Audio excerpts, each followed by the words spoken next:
ಧರ್ಮದ ಹೆಸರಿನಲ್ಲಿ ಸರ್ಕಾರದ ಜಾಗ ಒತ್ತುವರಿ ಸಹಿಸಲ್ಲ ಅಂತ ಹೇಳಿರುವಂತಹ ಹೈಕೋರ್ಟ್ ದೇವರ ಹೆಸರಿನಲ್ಲಿ ರಿಯಲ್ ಎಸ್ಟೇಟ್ ಕೂಡ ಸಲ್ಲದು. ಕೋಲಾರದ ಮೇವಘಲ್ ಒತ್ತುವರಿ ಕೇಸ್ನಲ್ಲಿ ಗರಂ ಆಗಿರುವಂತಹ ಕೋರ್ಟ್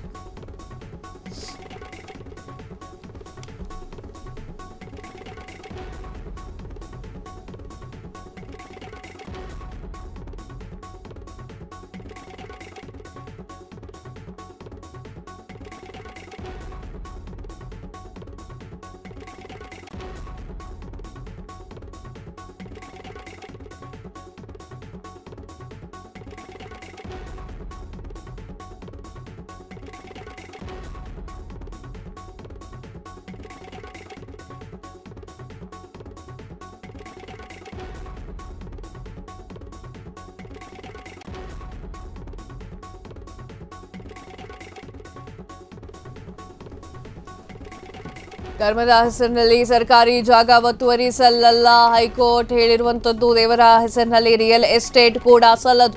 ಕೋಲಾರದ ಮೇಮಘಲ್ ಒತ್ತುವರಿ ಕೇಸ್ನಲ್ಲಿ ಗರಂ. ಸರ್ಕಾರಿ ಜಾಗದಲ್ಲಿ ಮಳಿಗೆ ನಿರ್ಮಿಸಿದ್ದಂತಹ ಹಿಂದೂ ಟ್ರಸ್ಟ್ ಹಾಗೂ ಮಸೀದಿ ಕಮಿಟಿ ಕ್ಯಾಲನೂರು ಗ್ರಾಮದ ಸರ್ಕಾರಿ ಶಾಲೆ ಕಾಂಪೌಂಡ್ ಗೋಡೆ ಸರ್ಕಾರಿ ಜಾಗದಲ್ಲಿ ಕಟ್ಟಿರುವಂತಹ ಮಳಿಗೆಗಳ ತೆರವಿಗೆ ತಹಶೀಲ್ದಾರ್ ನೋಟಿಸ್ ಪ್ರಶ್ನೆ ಮಾಡಿ ಗ್ರಾಮದ ವಿರಾಟ್ ಹಿಂದೂ ಸೇವಾ ಚಾರಿಟೇಬಲ್ ಟ್ರಸ್ಟ್ ಜಾಮಿಯಾ ಈ ಒಂದು ಮಸ್ಜಿದ್ ಕಮಿಟಿ ಹೈಕೋರ್ಟ್ಗೆ ಅರ್ಜಿಯನ್ನ ಸಲ್ಲಿಸಿದ್ದು. ಸರ್ಕಾರಿ ಜಾಗದಲ್ಲಿ ಧಾರ್ಮಿಕವಾದ ಸಂಸ್ಥೆಗಳಿಗೆ ಕೆಲಸ ಏನಿದೆ ಅಂತ ಹೇಳಿ ಕೋರ್ಟ್ ತರಾಟೆಯನ್ನ ತೆಗೆದುಕೊಂಡಿರುವಂತಹ ವಿಚಾರ ನಡೆದಿದೆ. ಇದ್ರ ಬಗ್ಗೆ ಕ್ಲಾರಿಟಿಯಾಗಿ ಹೇಳ್ತೀನಿ ಕೇಳಿ. ಧರ್ಮದ ಹೆಸರಿನಲ್ಲಿ ಸರ್ಕಾರಿ ಜಾಗದ ಅತಿಕ್ರಮಣ ಮಾಡಲಿಕ್ಕೆ ದೇವರ ಹೆಸರಿನಲ್ಲಿ ರಿಯಲ್ ಎಸ್ಟೇಟ್ ನಡೆಸಲಿಕ್ಕೆ ಅವಕಾಶ ನೀಡಲಾಗಿತ್ತು.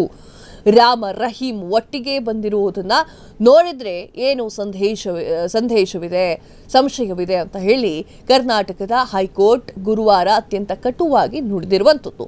ಕೋಲಾರ ಜಿಲ್ಲೆ ಮೇಮಘಲ್ ಹೋಬಳಿಯ ಸರ್ಕಾರಿ ಶಾಲೆಯ ಕಾಂಪೌಂಡ್ ಮತ್ತು ಕ್ಯಾಲನೂರು ಗ್ರಾಮದ ರಸ್ತೆಯ ಮಧ್ಯೆ ಸರ್ಕಾರಿ ಜಾಗದಲ್ಲಿ ನಿರ್ಮಾಣವಾಗ್ತಾ ಇದ್ದಂತಹ ಮಳಿಗೆಗಳನ್ನು ತೆರವುಗೊಳಿಸುವಂತೆ ಜಿಲ್ಲಾಧಿಕಾರಿ ಜಾರಿಗೊಳಿಸಿರುವಂತಹ ನೋಟಿಸ್ ಅನ್ನು ಪ್ರಶ್ನೆ ಮಾಡಿ ವಿರಾಟ್ ಹಿಂದೂ ಸೇನಾ ಚಾರಿಟೇಬಲ್ ಟ್ರಸ್ಟ್ ಹಾಗೂ ಜಾಮಿಯಾ ಮಸೀದಿ ಟ್ರಸ್ಟ್ನಲ್ಲಿರುವಂತಹ ಅರ್ಜಿ ವಿಚಾರವನ್ನ ನ್ಯಾಯಮೂರ್ತಿ ಎಸ್ ಸುನೀಲ್ ದತ್ ಯಾದವ್ ಅವರ ಏಕಸದಸ್ಯ ಪೀಠ ವಿಚಾರಣೆ ನಡೆಸುತ್ತೆ. ಅರ್ಜಿದಾರರ ಪರವಾಗಿ ವಕೀಲರು ಗ್ರಾಮಸ್ಥರ ಒಕ್ಕೊರಲ ತೀರ್ಮಾನದಂತೆ ಕಟ್ಟಡ ನಿರ್ಮಾಣ ಮಾಡಿದ್ದು ಅದಕ್ಕೆ ಗ್ರಾಮದ ಪ್ರತಿಯೊಬ್ಬರೂ ಕೂಡ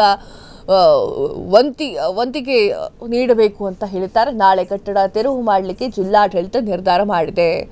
ಆತುರದ ಕ್ರಮವನ್ನು ಕೈಗೊಳ್ಳದಂತೆ ನಿರ್ದೇಶನ ಮಾಡಬೇಕು ಅಂತ ಹೇಳಿ ಮನವಿ ಕೂಡ ಮಾಡಲಾಗಿರುವಂಥದ್ದು. ದೇವರ ಹೆಸರಿನಲ್ಲಿ ಯಾವುದೇ ಆಕ್ರಮಿಸಿಕೊಳ್ಳಲಿಕ್ಕೆ ಆಗುವುದಿಲ್ಲ, ಯಾವುದನ್ನು ಕೂಡ ಮುಟ್ಟೋಕ್ಕಾಗುವುದಿಲ್ಲ, ದೇವರ ಒತ್ತುವರಿದಾರನಾಗಲು ಬಯಸೋದಿಲ್ಲ. ಆಸ್ತಿಯ ವಿರಾಟ್ ಹಿಂದೂ ಸೇನಾ ಚಾರಿಟೇಬಲ್ ಟ್ರಸ್ಟ್ ಹಾಗೂ ಜಾಮಿಯಾ ಮಸೀದಿ ಟ್ರಸ್ಟ್ಗೆ ಸೇರಿದ ಎಂಬುದಕ್ಕೆ ಒಂದು ದಾಖಲೆ ತೋರಿಸಿ ದೇವಸ್ಥಾನ ಮತ್ತು ಮಸೀದಿಯನ್ನು ಸಾರ್ವಜನಿಕ ಜಾಗದಲ್ಲಿ ನಿರ್ಮಿಸಲಾಗುವುದಿಲ್ಲ, ಸರ್ಕಾರದ ಆಸ್ತಿಯನ್ನು ಹೇಗೆ ಕಬ್ಜಾ ಮಾಡಲಾಗುತ್ತೆ ಅಂತ ಹೇಳಿ ಕಿಡಿಕಾರಲಾಯಿತು. ಅರ್ಜಿದಾರರು ವಿರಾಟ್ ಹಿಂದೂ ಸೇನಾ ಚಾರಿಟೇಬಲ್ ಟ್ರಸ್ಟ್ ಸರ್ಕಾರಿ ಜಾಗದಲ್ಲಿ ಕಟ್ಟಡ ಅಂಗಡಿ ನಿರ್ಮಾಣ ಮಾಡಿದ್ದಾರೆ. ಏನಿದು ರಿಯಲ್ ಎಸ್ಟೇಟ್ ಉದ್ಯಮಿ ಅಂತ ಹೇಳಿ ಸಂಶಯಕ್ಕೆ ಕೂಡ ಒಳಗೊಂಡಿರುವಂಥದ್ದು. ರಾಮ್ ರಹೀಂ ಇಂದಿಗೂ ಕೂಡ ಒಟ್ಟಿಗೆ ಬರಲ್ಲ ಎಂಬುದಾಗಿದೆ ಅಂತ ಹೇಳಿತ್ತು. ಕ್ಷಣ ಕ್ಷಣದ ಸುದ್ದಿಗಳಿಗಾಗಿ ಫ್ರೀಡಂ ಟಿವಿ ಸಬ್ಸ್ಕ್ರೈಬ್ ಮಾಡಿ, ಲೈಕ್ ಮಾಡಿ ಹಾಗೂ ಫಾಲೋ ಮಾಡಿ. ಹೊಸ ಸುದ್ದಿಗಳ ನೋಟಿಫಿಕೇಶನ್ಗಾಗಿ ಬೆಲ್ ಐಕಾನ್ ಮೇಲೆ ಕ್ಲಿಕ್ ಮಾಡಿ.